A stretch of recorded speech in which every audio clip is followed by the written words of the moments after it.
Hello বন্ধুরা, কেমন আছো তোমরা? স্টুডেন্ট আর নোটস যেন একে অপরের পরিপূরক।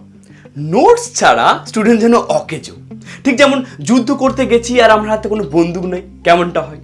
তাই বন্ধুরা, গ্রেট সায়েন্টিস্ট রিচার্ড ফেমান বলেন যে আমার থিঙ্কিং প্রসেসকে সহজ করার জন্য প্রয়োজন নোটস। তাই আজকের ভিডিওতে আমরা আলোচনা করবো যে কিভাবে সহজেই নোট তৈরি করতে পারো। নোটের ব্যাপারে আমি অলরেডি একটা ভিডিও পাবলিশ করেছি, তোমরা যদি মিস করে থাকো আর যদি আমার চ্যানেলে নতুন হয়ে থাকো, আই বাটনে ক্লিক করে ওই ভিডিওটা দেখতে পারো। ওখানে আমি 5টা টিপস তোমাদেরকে শেয়ার করেছি, যার মধ্যে কর্নেল থিওরিকে আমি প্রাধান্য দিয়েছি। তবে নোটের ব্যাপারে একটা ভুল পদক্ষেপ আমরা নিয়ে থাকি, বিশেষত যারা ক্লাস 11 বা 12-এ পড়ে। তারা তাদের সাবজেক্টের কনসেপ্টকে ঠিকমতো ক্লিয়ার না করে 5-6টা নোট পড়ে একটা কমন আসলো, এক্সাম দিয়ে দিল, বাস 80% পেয়ে গেল।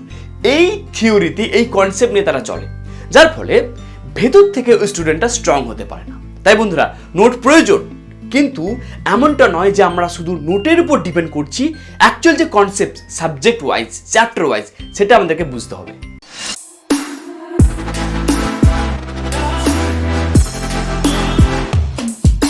তাই এই ভিডিওতে নিকলাস লুম্যানের স্লিপ বক্স থিওরিকে তোমাদেরকে শেয়ার করব। নিকলাস লুম্যান উনি ওনার জীবনে 90,000 নোট উনি লিখে গেছেন। শুধু তাই নয়, 70টা বই পাবলিশ করেছেন এবং উনি নোটের বিষয়ে বহু কনসেপ্ট আমাদেরকে দিয়ে গেছে। তাহলে আমরা জেনে নিই যে এই স্লিপ বক্স থিওরিটা কি।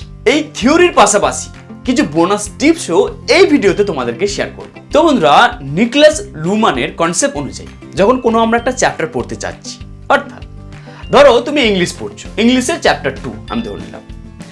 যখন তুমি স্টাডি করছো, এই স্টাডি করার সময় প্রথম যেটা করবে, একটা চ্যাপ্টারে ধরো আমি ধরে নিচ্ছি 20 পেজ আছে একটা চ্যাপ্টারে, ওকে? তো 20 যদি পেজ হয়, এই 20 পেজের মধ্যে প্রথম 5টা পেজ তুমি পড়লে। এই প্রথম 5টা পেজ পড়ার পর তোমার মধ্যে একটা আইডিয়া তৈরি হলো যে প্রথম 5টা পেজের হেডিং কি আছে, সাব হেডিং কি আছে। ধরো আমি ধরে নিচ্ছি হেডিং, তারপর ধরো সাব হেডিং কি আছে, মেন পয়েন্ট কোনটা লাগলো তোমাকে, বা প্রথম 5টা পেজের একটা সামারি কি হতে পারে। একটা কার্ডের মধ্যে তুমি লিখে দিলে, কি বুঝলে, তোমার কি আইডিয়া হলো, সমস্ত জিনিস তুমি লিখে দিলে। তারপরে 5টা পেজের জন্য আর একটা কার্ড নিলে। দেখো, নোটস মানে এটা নয় যে পাতার পর পাতা লেখা থাকবে আর তুমি সেটাকে মুখস্থ করবে আর বলে দেবে বা লিখে দেবে। এটা ঠিক নোটস নয়। নোটস হচ্ছে তোমার কনসেপ্টকে ক্লিয়ার করার জন্য, যেটা তুমি দেখা মাত্রই তোমার গোটা সাবজেক্ট তোমার কাছে ভেসে আসবে। যখন তোমার এটা তৈরি হয়ে যাবে, তার মানে তুমি অ্যাকচুয়াল নোট তৈরি করতে পেরেছো। না হলে গতানুগতিক সিস্টেমে তুমি যাচ্ছ, যার ফলে ফিউচারে গিয়ে কোথাও না কোথাও প্রবলেম ক্রিয়েট হবে। তাহলে এইরকম করে যখন তোমরা একটা পেজের মধ্যে 5টা পেজের একটা কনসেপ্টকে যখন তুমি তুলে ধরতে পারবে, তাহলে দেখো 4টে পেজের মধ্যে একটা চ্যাপ্টারের গোটা কনসেপ্ট তোমার কাছে ক্লিয়ার। যখন তুমি এই 4টে পেজকে তুমি পড়বে বা দেখবে, তোমার ওই চ্যাপ্টারটা বুঝতে পারবে যে হ্যাঁ, এরপর কি আছে বা কি কোশ্চেন আসতে পারে। এটা হচ্ছে নিকলাস লুম্যানের কনসেপ্ট।